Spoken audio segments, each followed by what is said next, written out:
What do we really know about our past? Are we suffering from a collective memory loss?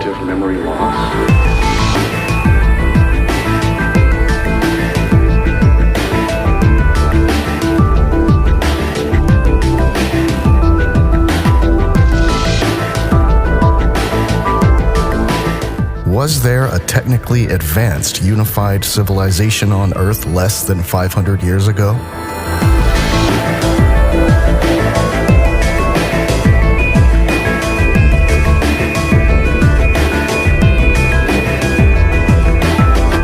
What role did the world's fairs play in introducing forgotten technology?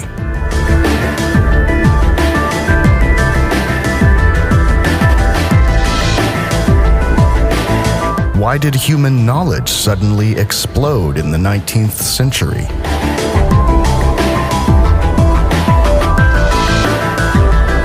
Did someone secretly destroy remnants of old world structures under the pretense of a temporary exposition? Nothing is as it seems. It's time for us to remember again and lift the veil of deception.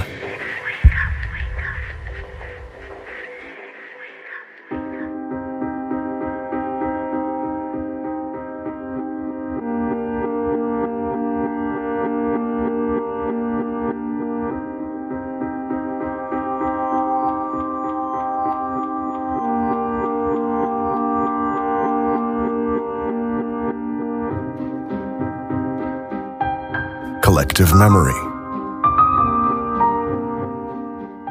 And now the mythless man, eternally hungry, stands among all pasts, digging and burrowing for roots, be it that he had to dig for them even in the remotest antiquities. To what does the tremendous historical need of the unsatisfied modern culture, the gathering around of countless other cultures, the consuming desire for recognition point, if not to the loss of the myth, to the loss of the mythical home, the mythical womb? Without myth, however, every culture loses its healthy creative power. Friedrich Nietzsche, The Birth of Tragedy from the Spirit of Music. The most pressing problem of man today is the loss of meaning. Meaning is rooted in the past. When knowledge of the past fades, so does the meaning of life. Today's man does not know where he comes from, who he is, and where he is going. He has become a pawn in the hands of powers that can direct him at will. Uprooted from his past, there is no foundation. And without a foundation based on reality, there is no way to develop an objective understanding of the world. Only the way back to one's roots gives meaning back to life. Epigenetics, the study of heritable changes in gene expression that are not directly encoded in our DNA, suggests that our life experiences, such as hardships, traumatic experiences, etc., are passed on to subsequent generations. Mythological and religious traditions go even further and speak of a collective memory.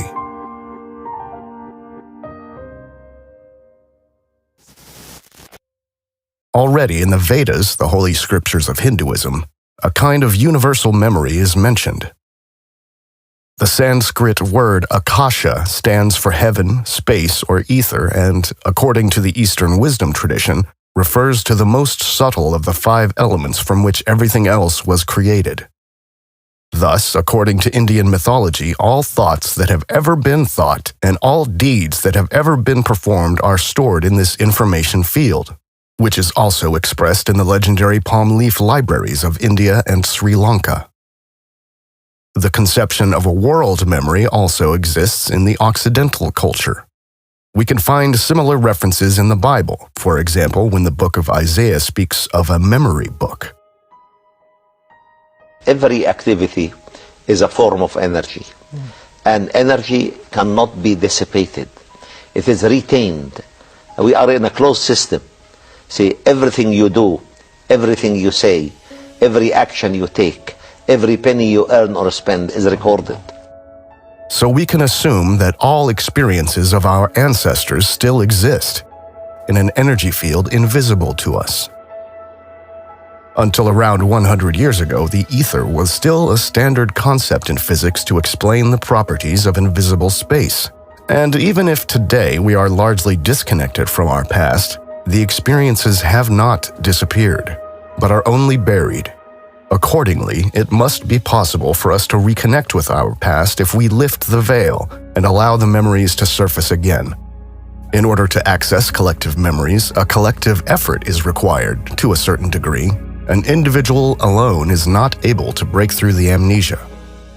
There are images that are so strongly charged with meaning that people are inexplicably drawn to them. The world's religions draw to some extent on such images, albeit in extremely destructive ways. Myths and fairy tales also contain such images. The more a myth is charged with meaning, the more important was its role in our past. By the radiance of a myth, we can already recognize its importance for mankind, if we allow it and let ourselves be touched by it. For example, the flood has burned itself into our collective memory, but so have the stories of giants, dragons, or malicious witches. The more we humans abandon these mythical images, the more we alienate ourselves from our own past and thus from our own being. This process of self-alienation began with the so-called Age of Enlightenment. Immanuel Velikovsky writes, Amnesia is one of the defense reactions of man. We know the effects of battle shock on soldiers. In the older Greek authors, the Pythagoreans and the Stoics, you find definite statements indicating that catastrophes which occurred in the history of the human race and in the history of our Earth were not abnormal events. They were actually dominant, repeating themselves again and again. But from the historical records, we see that the knowledge of the catastrophes disappeared slowly into oblivion. Plato described cataclysms in several works. He wrote about worlds destroyed and rebuilt. In his Timaeus, he noted that the Greeks do not remember ancient catastrophes besides the deluge. He adds that the people of his time, as the priests of Sais told Solon, were unable to remember these catastrophic events. In another work, whose authorship is probably wrongly ascribed to Plato, he is presented as believing in a peaceful universe. Plato's pupil Aristotle refused to believe in catastrophes. The scholarly world has accepted Aristotle's view that the planets can never change their motions. He, more than anyone else, is responsible for the continuing belief that we live in a safe world, on a planet to which nothing like collisions can happen. Aristotle argued that those who believe in celestial catastrophes should be brought to trial and, if convicted, punished by death. Because of man's aversion to knowing his past, science has been greatly retarded, pretending unreality to be as truth. The Darwinian revolution was also a regression. Disturbing evidence was ignored. It was as if he worked with closed eyes. Darwin proposed that only the fittest survive. His notebooks from the only field trip he ever undertook contain descriptions of cataclysmic disruptions. He wrote that nothing less than the shaking of the entire frame of the earth could result in the mass annihilation of life forms that he observed. Darwin did not accept the implications of the evidence that he saw with his own eyes. The Darwinian revolution was the rebirth of Aristotle, whose ideas had lost ground, if not at the time of the Renaissance, then in the Age of Enlightenment. Even in the Age of Enlightenment, men espoused ideas of a peaceful earth.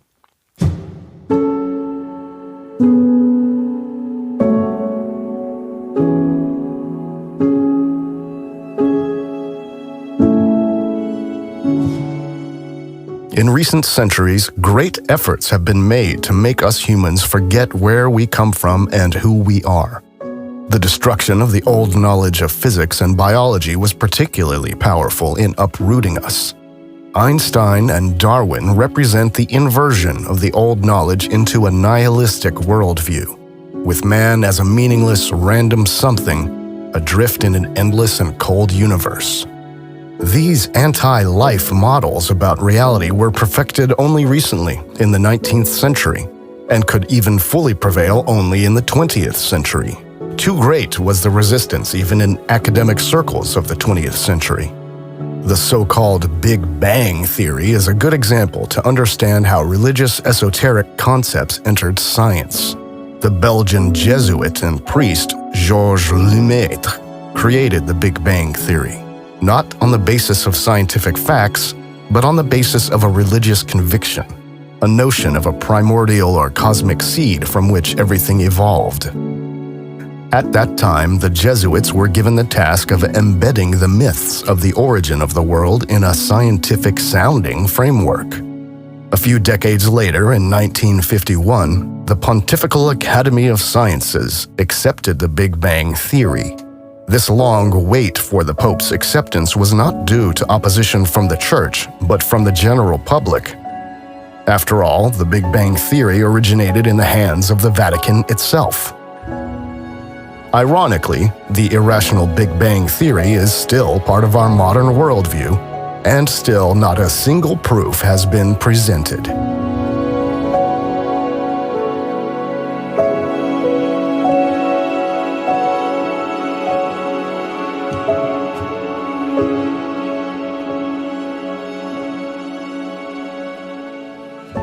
The nihilistic and mechanistic worldview represented by Rousseau and other so-called masterminds of the Enlightenment could only flourish on the breeding ground of industrialization. After all, industrialization turned man into a mechanical being who was reduced to material aspects. Industrialization must be seen as a turning point, and as the most notable event that is still comprehensible and visible to us today as a result of a reset in the 18th or early 19th century.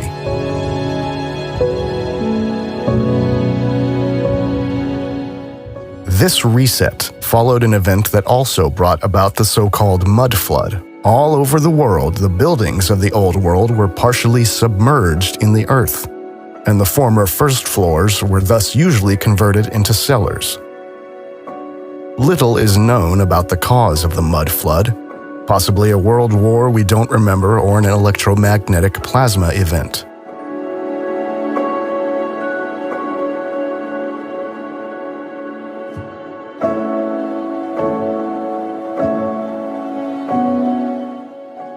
Velikovsky again on this. C.G. Jung became rather convinced that the unconscious mind, whether by telepathy or in some other way, is a common possession of the entire human race.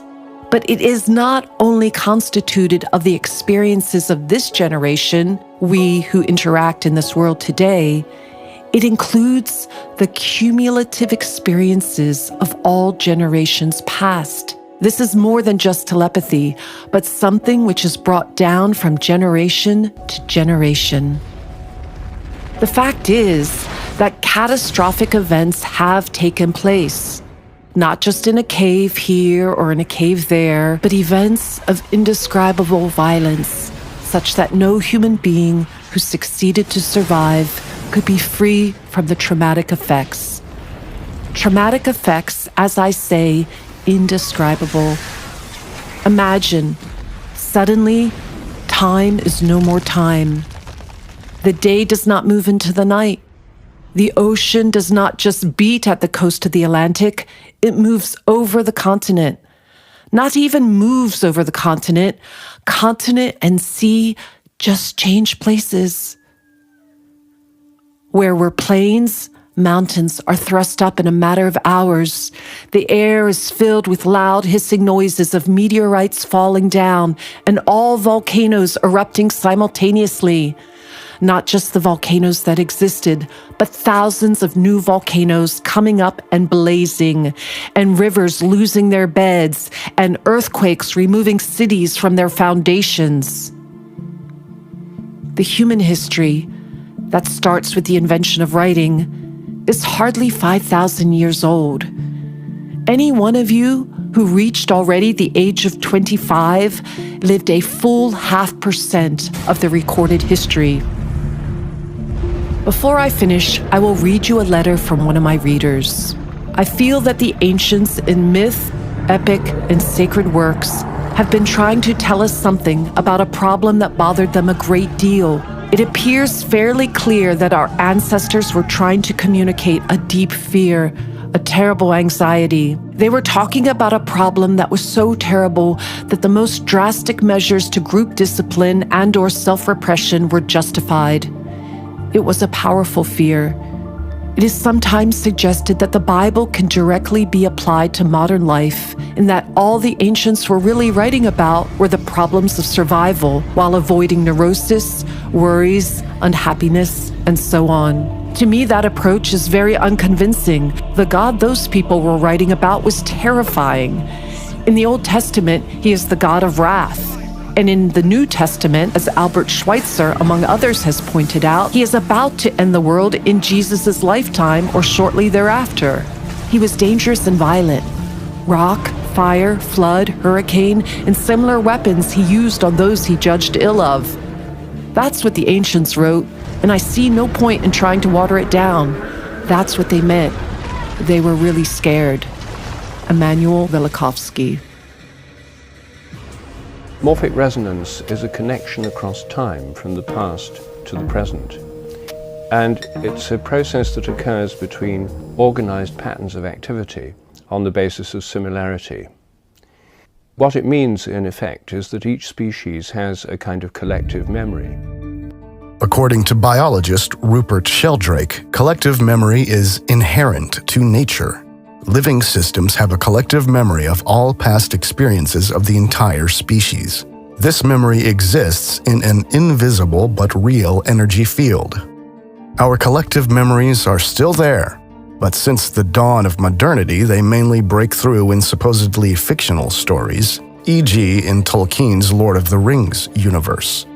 Tolkien wrote down his story, rooted in Germanic mythology, during the First World War, at exactly the time that can be recognized as the final destruction of the old magical world. World War I marked the beginning of the civilizational descent into soulless modernity. Perhaps Tolkien had to write down his vision of Middle-earth because the human psyche cannot survive without a connection to reality, even if this connection is maintained via supposedly fictional stories. It is interesting to note in this context that fantasy stories are also an invention of the industrial age. It was only around 1850 that fictional novels became suitable for mass consumption. Could it be that people were not interested in immersing themselves in dissociative worlds as long as life itself was full of meaning and conveyed a higher purpose?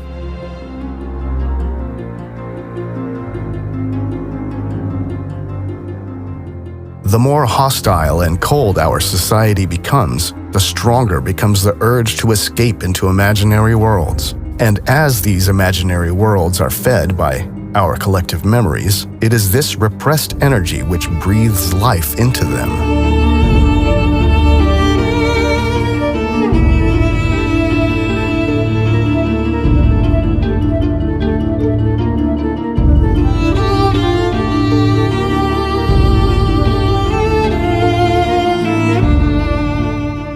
With the destruction of religions by so-called science founded by secret societies, people were deprived of one of the last connections to the past. But the truth wants to come to light again, and it will eventually resurface. Enormous efforts are being made to keep humanity asleep because our potential and true power is almost limitless.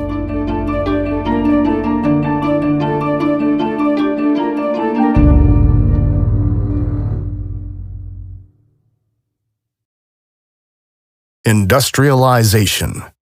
During the course of industrialization during the 19th century, far-reaching social changes occurred in the Western world. The extent of these changes has not yet been adequately understood. Aspects such as rural flight, mass impoverishment, orphanages, lack of hygiene in the cities, and related epidemics are known in historical research. But these are only the effects of the Industrial Revolution. A more elusive topic has been the question, what caused the massive technological upheavals of the 19th century? So far, the two most important questions have not been answered sufficiently. Why did the Industrial Revolution begin in England, and why precisely around 1800? If you break it down to its essence, the Industrial Revolution consisted of groundbreaking technological inventions that permanently changed social life. and enabled increasing automation of production. In particular, the development of the steam engine supposedly laid the foundation for the further development of electric and internal combustion engines, which form the foundation of today's society. The Industrial Revolution presents us with a conundrum. In terms of the official narrative, humanity bumbled along at a low state of development for thousands of years, only to suddenly undergo a massive leap in development within a few decades without any apparent external cause. To make matters even more absurd, since the end of the Industrial Age, mankind has again found itself in a period of technological stagnation. The supposed inventive spirit of Central Europe and Germany in particular, which historians say made industrialization possible, seems to have vanished. The role of the United Kingdom is central to understanding what was really behind the so-called Industrial Revolution. In historical research, it is commonly believed that the Industrial Revolution began as early as the mid-18th century, around 1760. In fact, however, little evidence can be found to support this claim. According to various historians, Cameron, Adams, McCloskey, there is no evidence of industrialization in contemporary literature as late as 1830.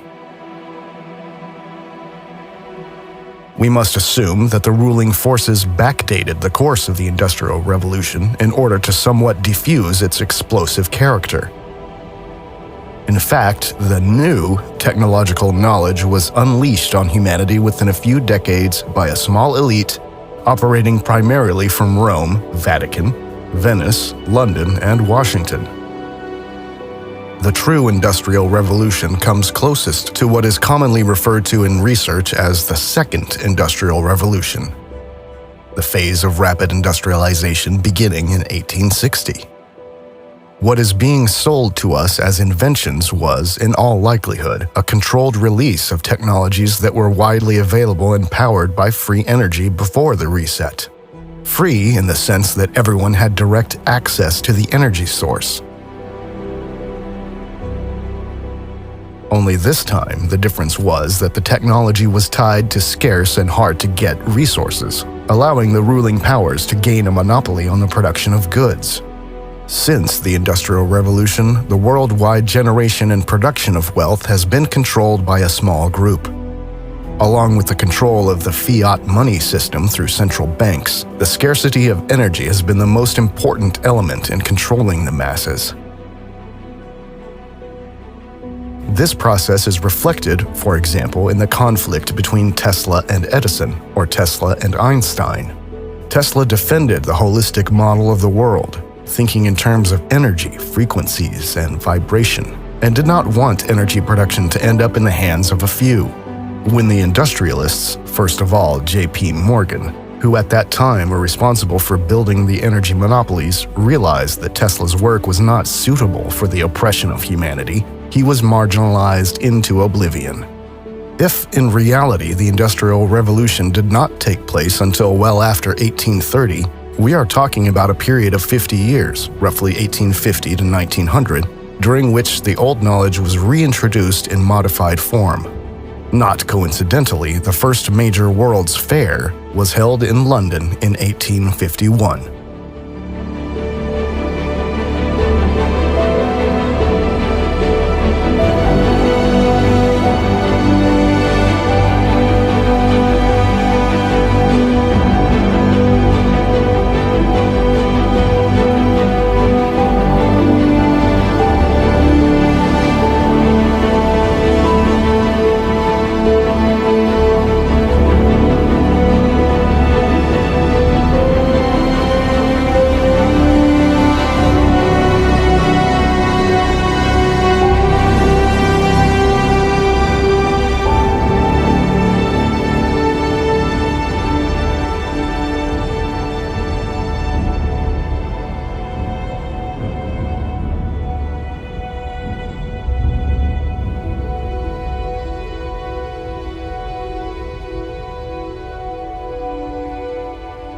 Imperialism.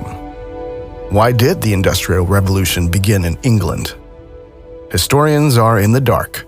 But the single deciding factor that set the British Empire apart from all other countries at the time was colonialism and imperialism.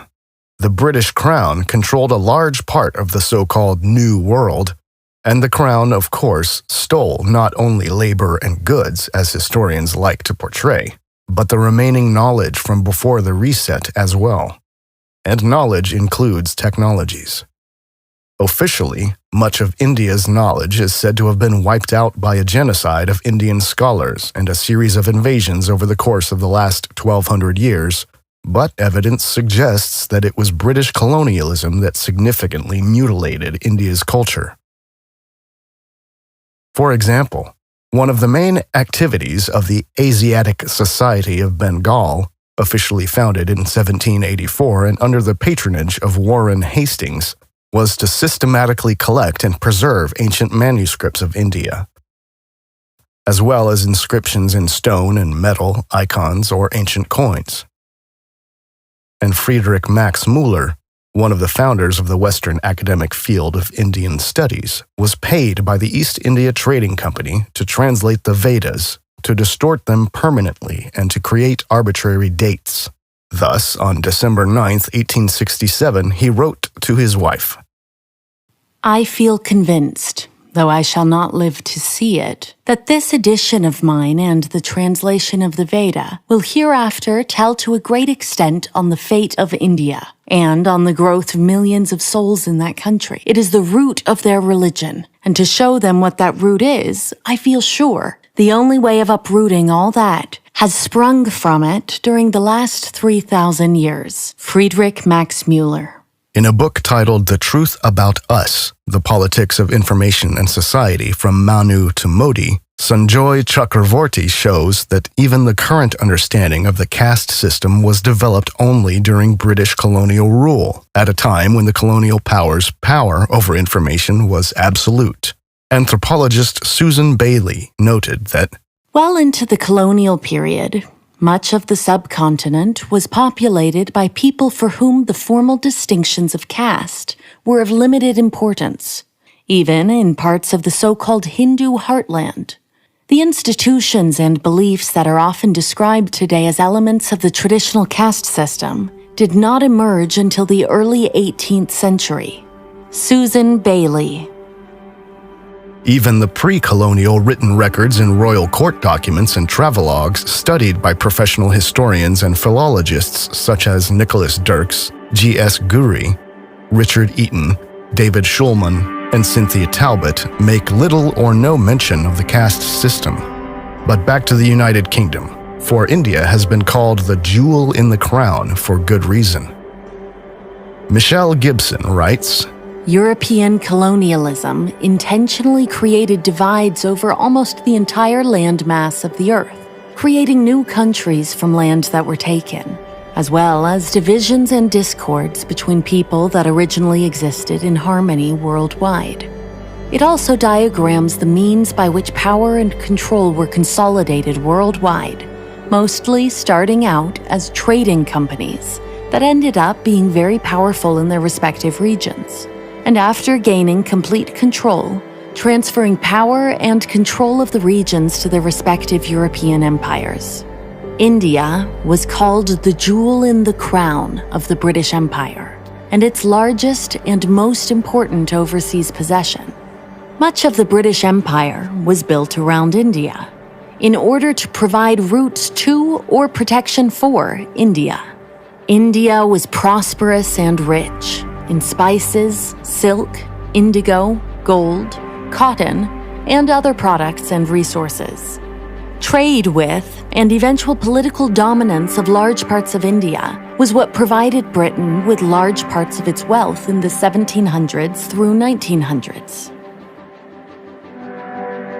We can imagine that before the reset, the European countries had embassies in India and there was a lively cultural exchange of values and goods, which collapsed only in the wake of the cataclysmic events. A new European elite took advantage of the power vacuum created by the collapse of the advanced civilizations and transformed the formerly existing trade structures into all-consuming power apparatuses.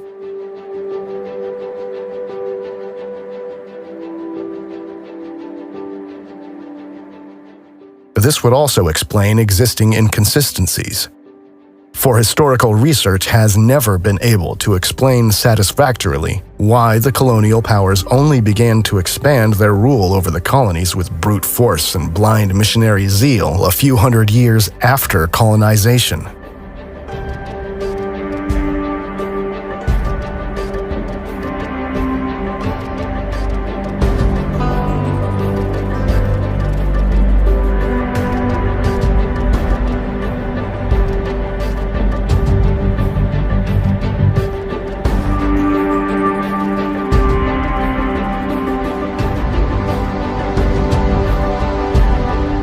This so-called high imperialism began in 1850, with the suppression of the Indian Rebellion of 1857 considered a key event.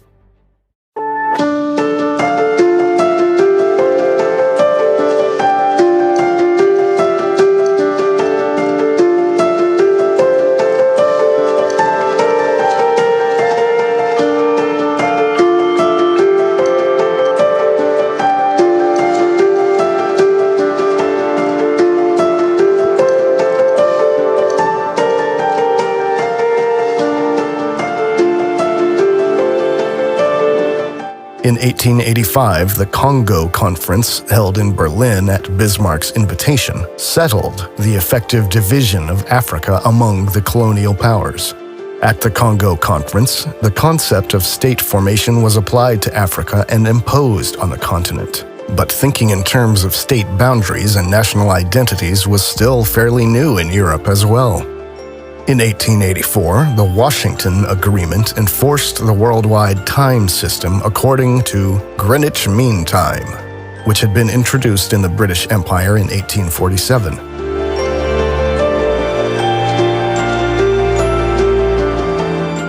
The role of the German Empire in relation to imperialism was primarily to denounce human rights violations, to establish legal foundations, and to keep in check the colonial superpowers that were committing inconceivable atrocities in the colonies. However, in the course of falsifying history after World War II, German imperialism is nowadays usually portrayed in a negative light. Based on this lie, the German colonies were divided among the other colonial powers after WW1. To outline the research of colonialism expert Bruce Gilley. German East Africa, a German protectorate, was a complete success. The Germans brought peace to Africa, the Pax Germanica. They successfully put down the Maji-Maji Rebellion from 1905 to 1907, and reforms after 1907 ushered in an era of progress. Workers' rights for natives, an end to forced labor, prohibition of slavery, and compulsory education were German achievements that eclipsed all other colonial powers. The Germans were extremely popular in East Africa. That's why World War I lasted so long in East Africa, because the native fighters were so devoted to the German Empire that they continued to fight until the bitter end in the fall of 1918. Since 1907, there were councils for the interests of the Africans, a decentralized administration, and administrative schools for a local elite. Harry Rudin wrote, "The comment often heard about the Germans was that they were strict, sometimes harsh, but always just." An interesting note about the German colonial period in Africa is that it was the German physician Robert Koch who found a cure for sleeping sickness, which was then stolen by the French and used throughout the country starting in the 1920s. Heinrich Schnee, the last German governor of East Africa, coined the term colonial guilt lie in the face of British lies. Bruce Gilley. Most of the official history of colonialism between 1500 and 1800 is probably largely fabricated, which includes the notion that the Spanish were responsible for the impressive South American architecture, or that the British rebuilt India from the ground up. This is all a lie. Instead, sometime between 1700 and 1850, a worldwide cataclysm occurred by which the unified culture broke apart and most knowledge about free energy and high culture was lost. people were collectively thrown into a dark age in which they began to focus on survival and experienced a period of suffering and deprivation. The now dominant power elite, upon coming to power, reintroduced some parts of the old knowledge to change society in a way that suited them. This time period is known to us as the Industrial Age.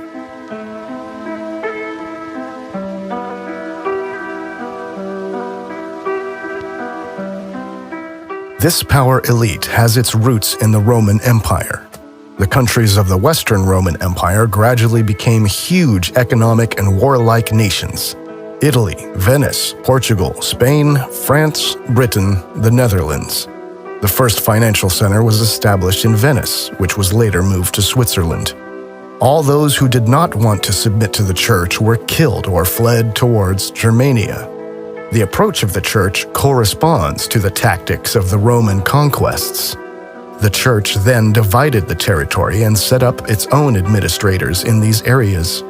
The subsequent emergence of the high nobility, all of them loyal to the church, can be attributed to this. The Roman army was at one point dissolved and divided into knightly orders. Germany, as a stronghold of Protestantism, was able to resist these ecclesiastical forces a little longer, but was also taken over at some point, as was the Muscovite Tartary, the former empire of the Scythians, which was taken over by Russia. Since then, the European powers have all been controlled from behind the scenes by the cabal, and they managed to make it look like Britain, Germany, France, Portugal, Spain, and Russia were competing with each other. But they were actually working together. The Hohenzollern and Orange-Nassau noble families simultaneously controlled Britain, the Netherlands, the German Empire, as well as the Russian Tsarist Empire. The Habsburgs, funded by the Fuggers, controlled Central Europe, the Vatican, and parts of Western Europe. So the Russian Tsarist Empire was already in the hands of the cabal, moving from Prussia to Russia, and Russian history was written in the 18th century by Western European academics, who also occupied the most important positions in the newly founded Russian Academy of Sciences. The Russian Empire was then deployed to destroy the Great Tartar Empire. The heart of the darkness lay in Western Europe. It was a race against time, for most of the world was just recovering from the reset, and all the Europeans had to do was get a few of their people on ships, get them quickly to the ruined kingdoms, kill or expel or manipulate the rulers, and proclaim a new political system.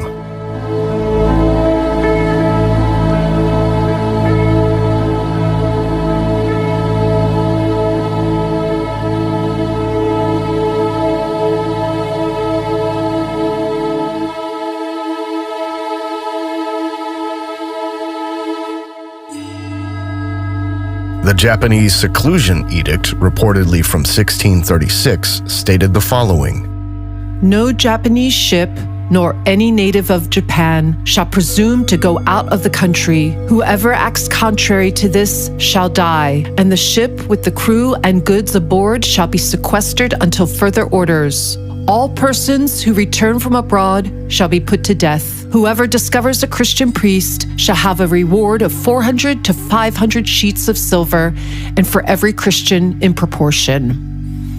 All Namban, Portuguese and Spanish, who propagate the doctrine of the Catholics or bear this scandalous name shall be imprisoned in the Onra, or common jail of the town. The whole race of the Portuguese with their mothers, nurses, and whatever belongs to them shall be banished to Macau.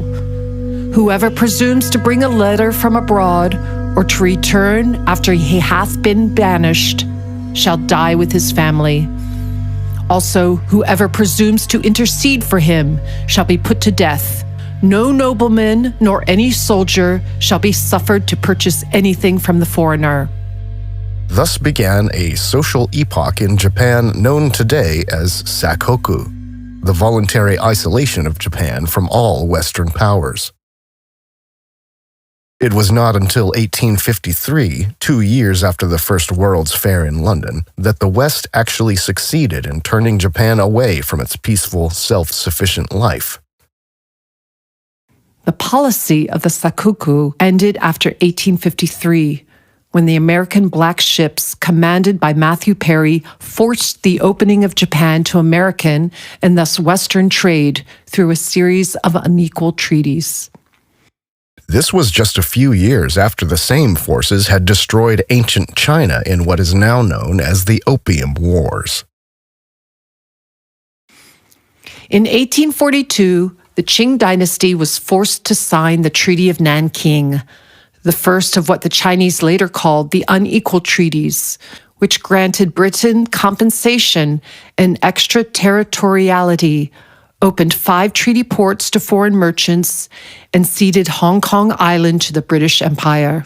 The failure of the treaty to fulfill British goals of improved trade and diplomatic relations led to the Second Opium War, 1856 to 1860, and the defeat of the Qing led to social unrest within China. In China, the war is considered the beginning of modern Chinese history. The same old game over and over again. It is important to realize that everyone in China and Japan hated Catholics because Catholicism was used as a weapon to weaken their countries culturally before the British also took over the political structures. Until the 1840s, China and Japan were defending themselves quite successfully. Even back then, Vatican-controlled Catholicism had nothing to do with genuine Christianity. Rather, the Vatican was used to infiltrate genuine Christianity. Michelle Gibson. The year of 1493 was the year that Pope Alexander VI authorized the land grab of the Americas in the Inter Cetera Papal Bull. This papal bull became a major document in the development of subsequent legal doctrines regarding claims of empire in the New World, and assigned to Castile and Spain the exclusive right to acquire territory, to trade in, or even approach the lands laying west of the meridian, situated 100 leagues west of the Azores and Cape Verde Islands, except for any lands actually possessed by any other Christian prince beyond this meridian, prior to Christmas 1492. Michelle Gibson. The emperor of the Roman Empire became the Pope of the Roman Catholic Church. The famous papal bull Unum Sanctum, supposedly dating back to the Middle Ages, was intended to cement the absolute rule of the Pope. The last sentence of this bull reads, "But we now declare, say, and define that it is absolutely necessary for salvation for every human creature to be subject to the Roman Pontiff." Thus, the Pope legitimized himself as the sole representative of God on earth.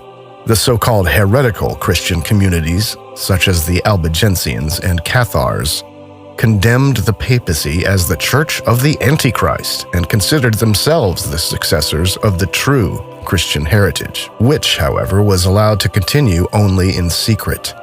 Papal Catholics were accused, among other things, of being responsible for the mysterious fires that destroyed entire cities. The monument in the city of London about the London Fire of 1666 still read until 1830, "The most terrible destruction of this city, begun and carried on by the treachery and wickedness of the papal faction."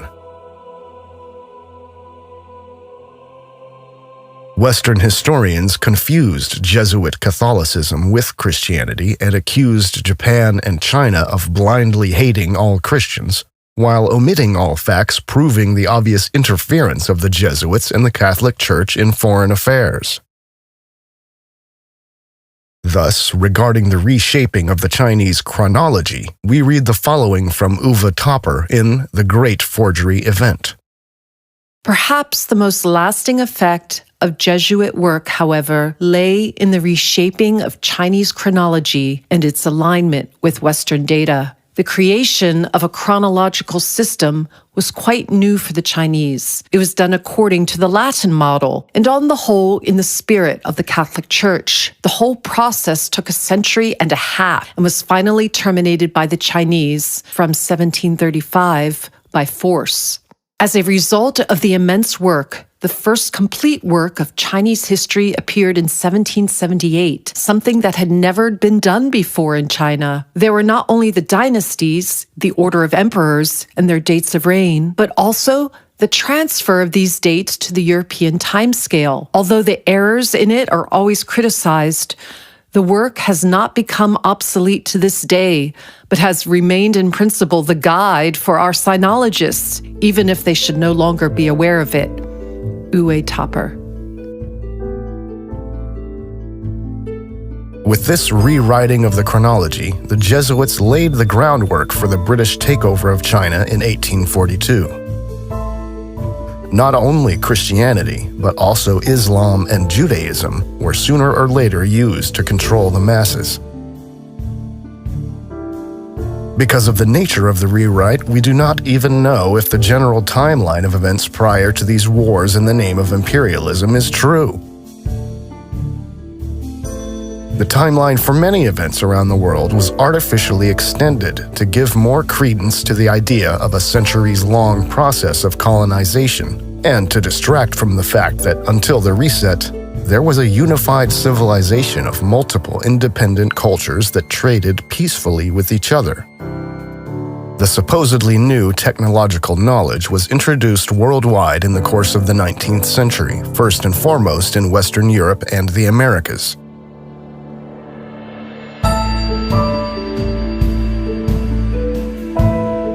An important role in the reintroduction of the old technologies, in the new guise of energy scarcity, was played by the world's fairs.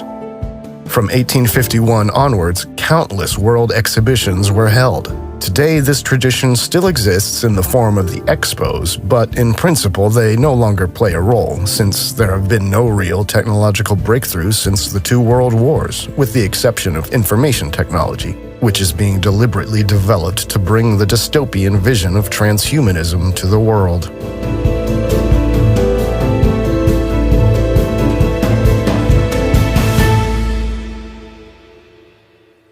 It can be said that with World War I, not only classical architecture, but also innovation disappeared from the world. Before industrialization, there was only one form of sophisticated architecture in the world, known today as historicism or revival architecture, because according to the official narrative, virtually all of these buildings were created only in the 19th century, supposedly as a recourse to ancient Greco-Roman architectural trends. Neo-Gothic, Neo-Renaissance, Neo-Baroque, etc. The basic principles of these buildings were always the same and their quality unrivaled. Is this uniform architecture an indication of a unified civilization that only recently broke up into individual kingdoms or nation-states? Even in Japan, there were these Greco-Roman classical buildings before 1900, although Japan was still completely isolated from the outside world until around 1850. And even after that, after the British had forcibly conquered Japan, it only slowly and hesitantly opened up to the West. The German chronology critic Christoph Pfister writes in his book The Matrix of Ancient History about the chronological dating of European building culture. It turned out that today's Occidental building culture, the emergence of today's medieval cities, date back about 300 years before today. Before that, according to today's linguistic usage at the beginning of the 18th century, there was still a culture in Europe that can be called Roman, or rather, late Roman. In a political sense, too, there seems to have been a late Roman Empire. In this, however, the political center of power shifted from Gaul to Germania. The collapse of the late Roman Empire was a fact. However, it cannot be said what the causes were. Natural disasters, epidemics, political, economic, and cultural factors are mentioned as triggers. The breakup of the old Roman power created the basis for a new, modern culture. This was, in a sense, rebuilt on the basis of a tabula rasa. There was a turning point of culture with apparently only few connecting points to the former civilization. The cultural dynamic of Europe was expansive towards the outside. Towards the West, the discovery and colonization of the two Americas and then of Africa and Asia took place. The successful colonization of the New World and East Asia saved Europe and gave it a privileged position as a world colonial power from about the middle of the 18th century. The New Europe, which emerged in the first decades of the 18th century, first invented the written language that has been preserved today, and thus the written culture. Art and architecture, too, were largely created only after the great political and cultural break. Christoph Fitzer. In other words, the colonization of the world did not take place until 1700 at the earliest, but was backdated by the falsifiers of history on behalf of the imperial powers. Imperialism developed as a reaction to an event, possibly a war or a natural disaster, which wiped out the old, so-called ancient world and left a power vacuum. Western Europe managed to emerge from this vacuum as a winner. Imperialism was kind of a worldwide raid by the Western European powers to grab the countries of the world that had been devastated by the catastrophe. The conflicts between the individual colonial powers, Spain, Portugal, England, Germany, etc., that have been handed down historically are part of the game of hide-and-seek played by the European power elite organized in secret societies and shadow organizations.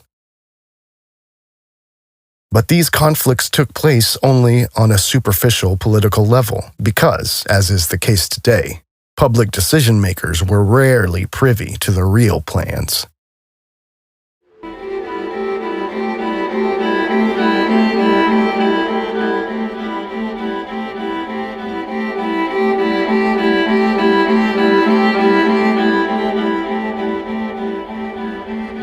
Let us now look at the story of two buildings.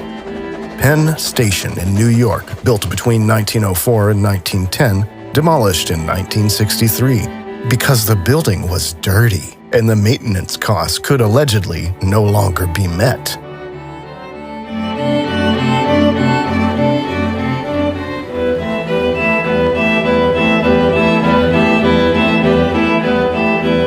Built in the Greco-Roman style. Ada Louise Huxtable wrote in the New York Times in 1963. The tragedy is that our present age not only could not produce such a building, but could not even maintain it. Ada Huxtable.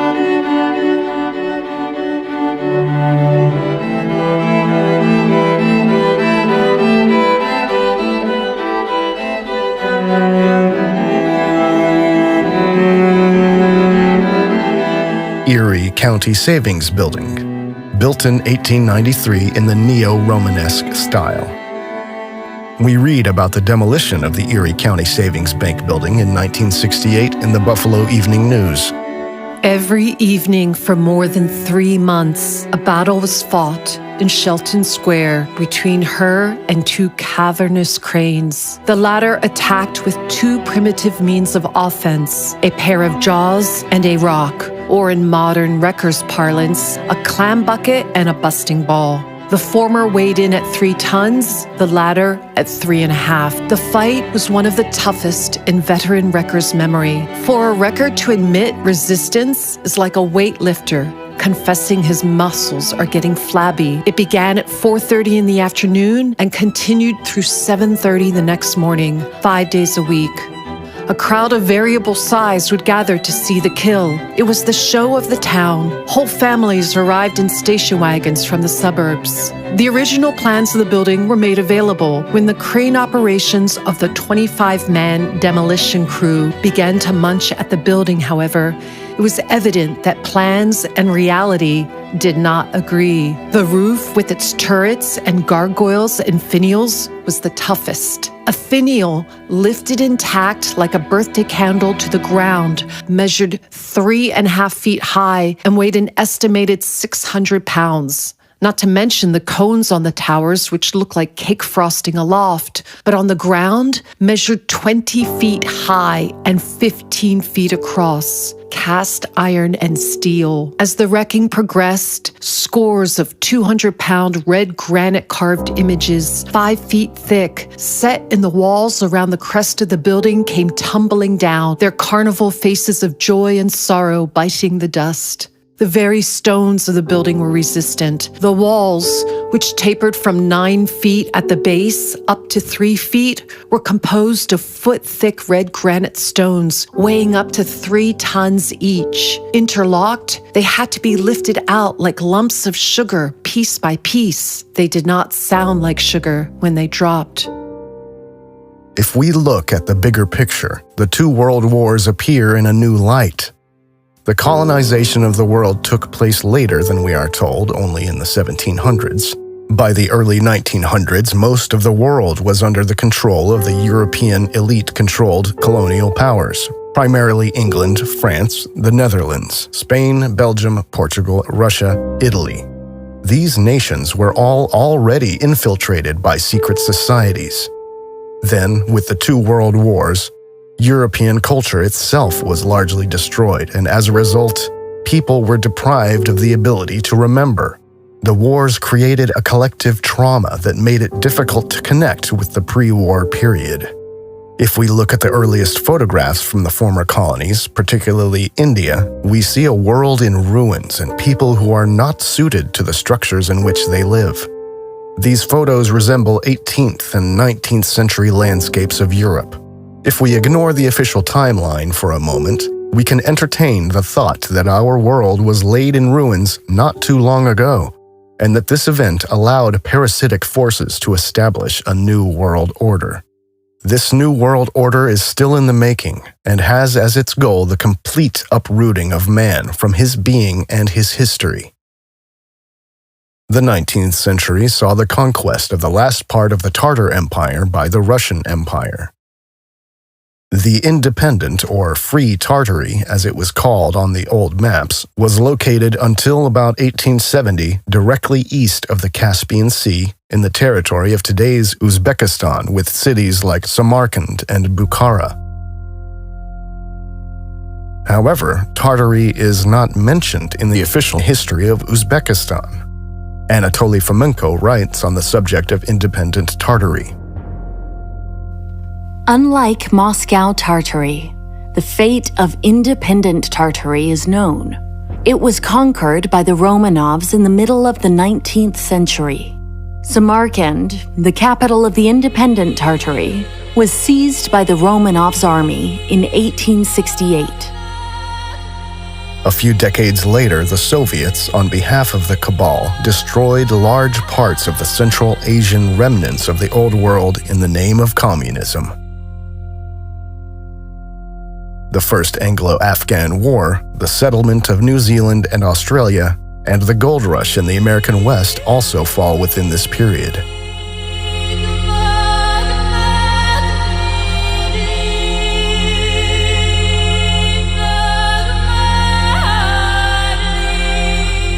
Consequences of industrialization.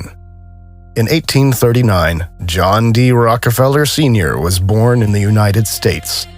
He later founded the Standard Oil Company in 1870. The World's Fairs coincided with the power struggle for authority in physics and the monopolization of energy production, with the sinking of the Titanic and the founding of the Federal Reserve Bank. At that time, the Cabal got rid of those industrialists who opposed the plan of establishing a new world order. The 3 most prominent opponents of the establishment of the Federal Reserve Bank, Benjamin Guggenheim, Isidor Straus, and John Jacob Astor, all died with the sinking of the Titanic. The Titanic belonged to J.P. Morgan, one of the string pullers behind the creation of the Fed, who spontaneously decided against being present at the maiden voyage. In 1910, the first plans for the foundation of the Fed took place on Jekyll Island. In April 1912, the Titanic sank. In reality, her sister ship, the Olympic, sank. And a year later, in 1913, the Fed was founded with the passing of the Federal Reserve Act. thus laying the foundation for the arbitrary control of the world economy by the secret elite, which had already infiltrated most nations at that time. Woodrow Wilson signed the act, allowing the Fed to issue Federal Reserve notes, US dollars. A few months later, the First World War began the civilizational decline in Central Europe. Nations were set against each other. In 1866, Otto von Bismarck led Prussia into the German War of Brothers against Austria. After the end of this fratricidal war, he did not include Austria in the newly formed North German Confederation and annexed Alsace-Lorraine. He thus created, possibly without being aware of it, the structural conditions for the First and Second World Wars. However, the assassination attempt on Bismarck and his dismissal by Wilhelm II indicate that he was a thorn in the side of the secret societies. His anti-Catholic policy of the Kulturkampf may also have contributed to this. The war against the Germans started with Rome's propaganda against the supposedly primitive Germania and continued with the Reformation Wars. Bismarck tried to reduce the influence of the Vatican and secret societies. The final nail in the coffin of Germany were the two world wars, followed by controlled migration and population replacement. In the course of the 30 Years' War, Germany's spiritual backbone was broken. As Heinrich Heine said, "Bondage is in the German himself, in his soul. Worse than material slavery is spiritualized slavery.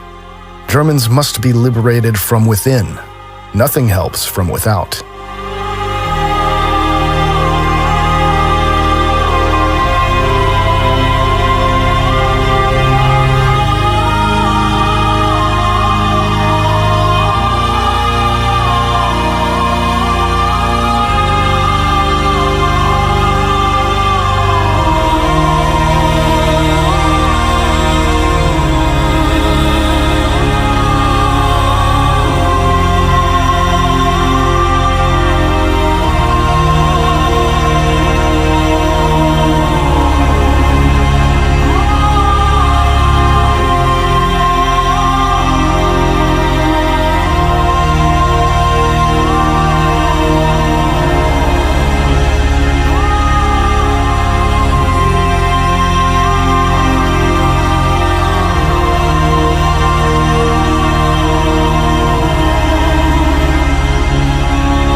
Albert Einstein published his two theories of relativity in 1905 and 1916. With the general theory of relativity, the ether was finally abolished in physics. General relativity was needed primarily to explain the properties of space without recourse to an objectively existing ether field. Even Einstein was so uncomfortable with this action in retrospect, presumably he realized at some point what his financiers had intended, that he later still tried to clarify that his theories would not work at all without the ether. But by then the damage was done, and he had fulfilled his role of eliminating the old knowledge of the holistic physics of the ether from science.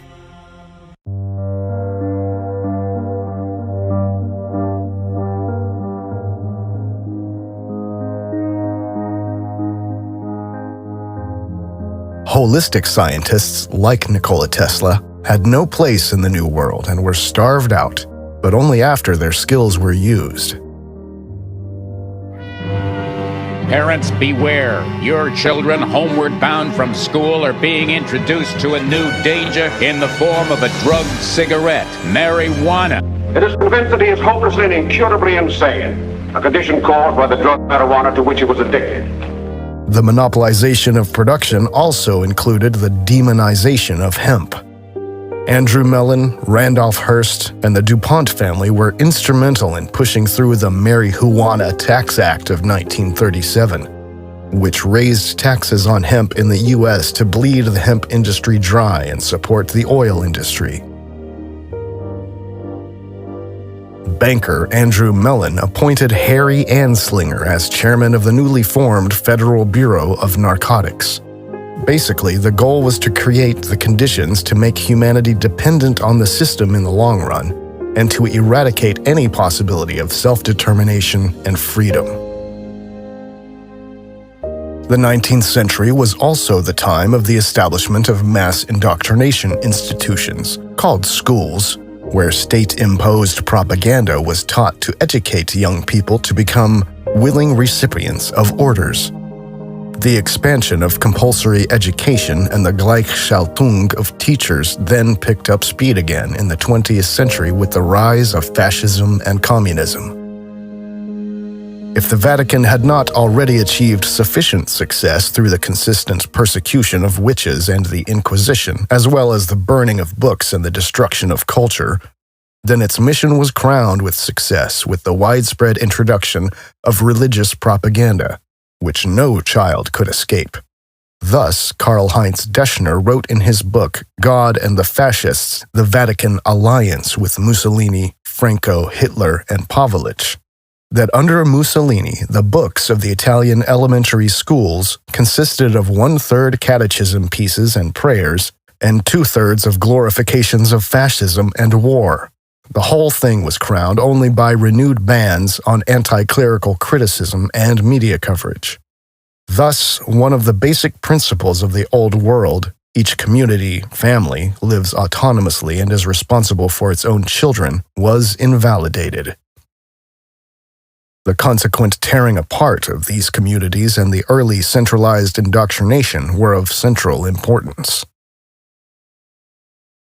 Then, with the Flexner Report of 1910, the robber barons Rockefeller and Carnegie destroyed holistic medicine in the U.S. and laid the groundwork for building the anti-life medical cartel under which we live today.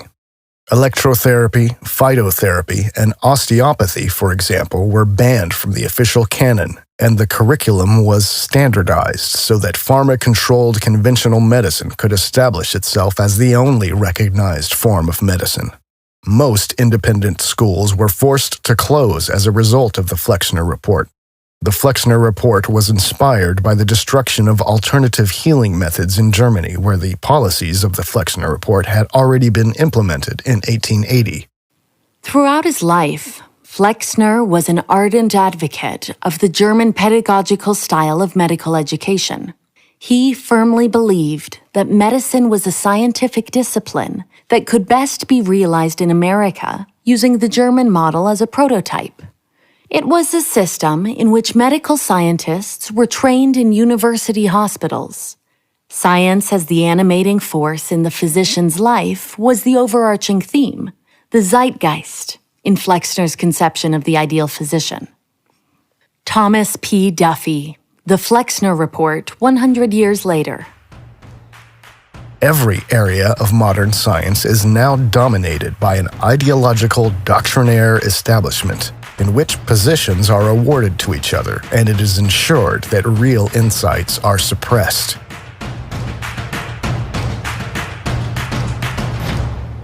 Aan tafel is onder andere Connie Braam. Die schreef dit schitterende boek, dat heet De Handelsreiziger. En dat gaat eigenlijk vooral over iets wat wij niet wisten, namelijk over de grootste cocaïnefabriek ter wereld. En die stond in Amsterdam aan de Weespertrekvaart. The British used opium to take over China. In Europe, the Royal Dutch Cocaine Factory was responsible for anesthetizing the population, and during World War I supplied all countries involved in the war with cocaine made from coca leaves imported from Peru. The origin of this factory was the Dutch East India Company. Next to the British East India Company, one of the most powerful trade and power structures of the colonial era.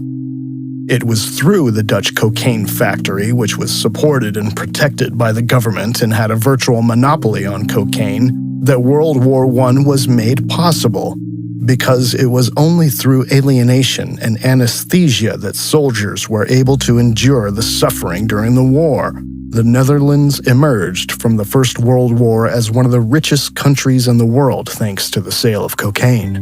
Innumerable traumatized soldiers remained addicted to cocaine after the war, and some even raided pharmacies to obtain it.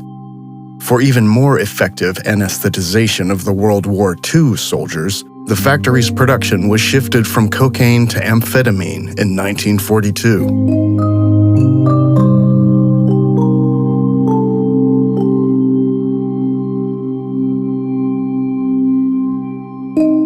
Michelle Gibson assumes that all the railroad tracks were just dug up and that all of the infrastructure, locomotives, cars, stations, was already in place as well.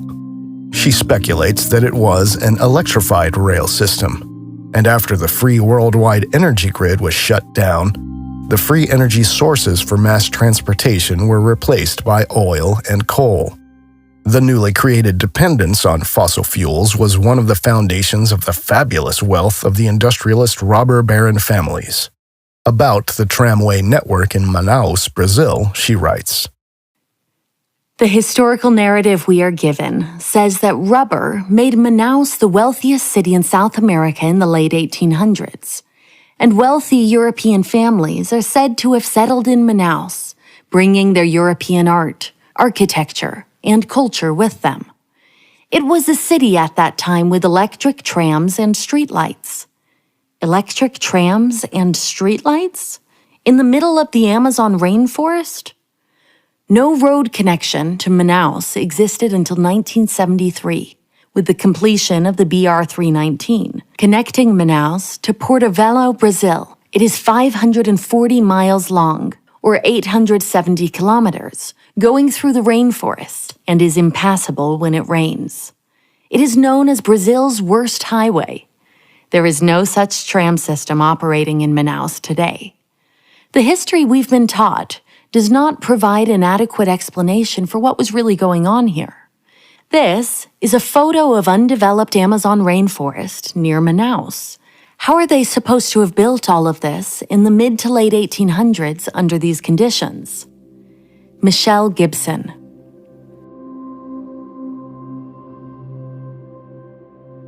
Isn't it a bit strange that directly after the sinking of the Titanic and the crash of the Hindenburg, the way of transportation was standardized worldwide so that almost exclusively petroleum is used? And this has not changed in the last 100 years. Why was the public never shown a single photo showing the beginning of the Hindenburg's fire, although 22 professional photographers were present at the event? Why was the static spark theory chosen as the cause of the Hindenburg's sinking, even though there was no evidence to support this theory? Why did all nations stop building airships after the Hindenburg burned?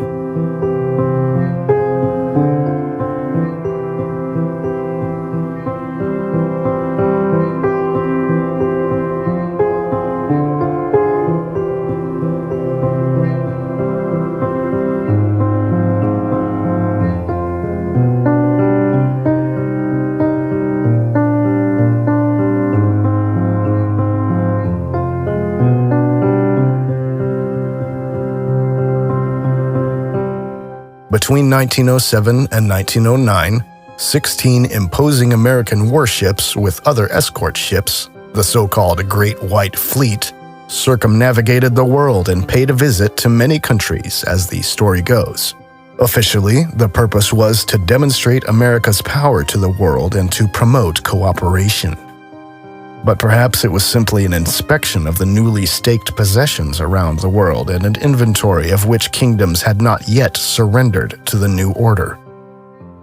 The foundation of the world we live in today was laid at that time during the world's exhibitions. The technological knowledge of the old world was selected.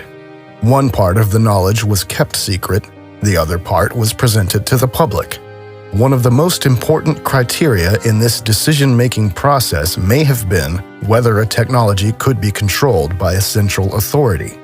Any form of free, no-cost energy, for example, was very dangerous to the forces that controlled the robber barons of the industrial age secretly from the shadows. It is important to understand that these industrialists had not earned their wealth themselves. They were born into elite families and chosen to play a role.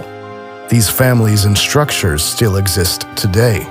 Be it Elon Musk, Bill Gates, or Steve Jobs, none of them rose to power and money through their own efforts.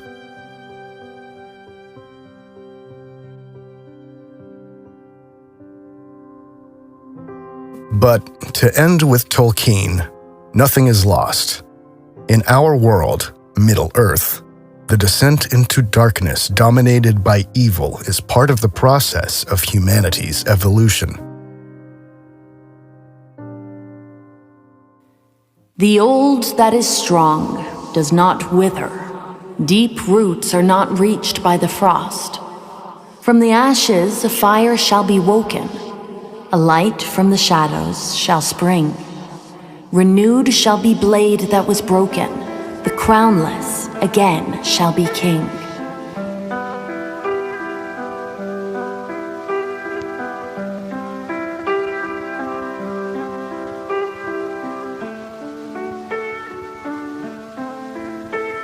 I came into this world in the rough and ready year of 1923. It was a barbarous time. It was a bleak time, and it was an uncivilized time. My memories stretch back almost 100 years, and if I close my eyes, I can smell the poverty that oozes from the dusky tenement streets of my boyhood.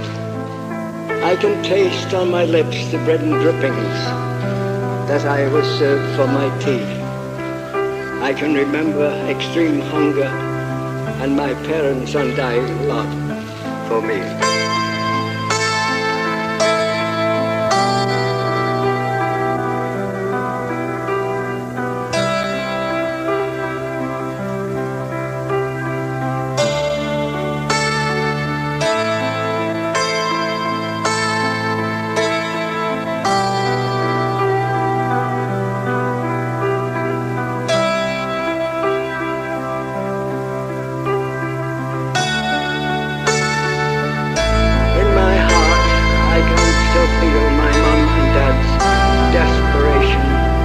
Tried to keep our family safe and healthy in the slum we called home.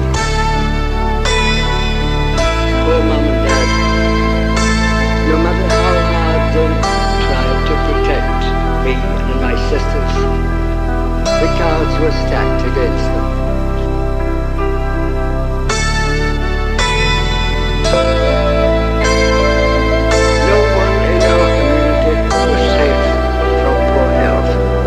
Sickness and disease.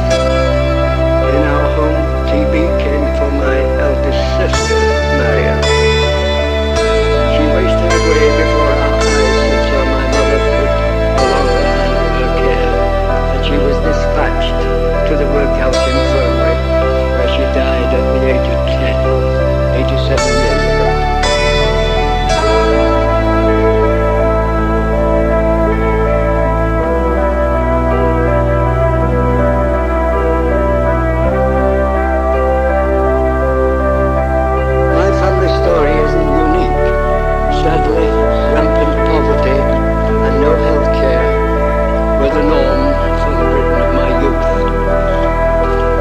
Justice galvanized my generation to become the tide that raised all boats.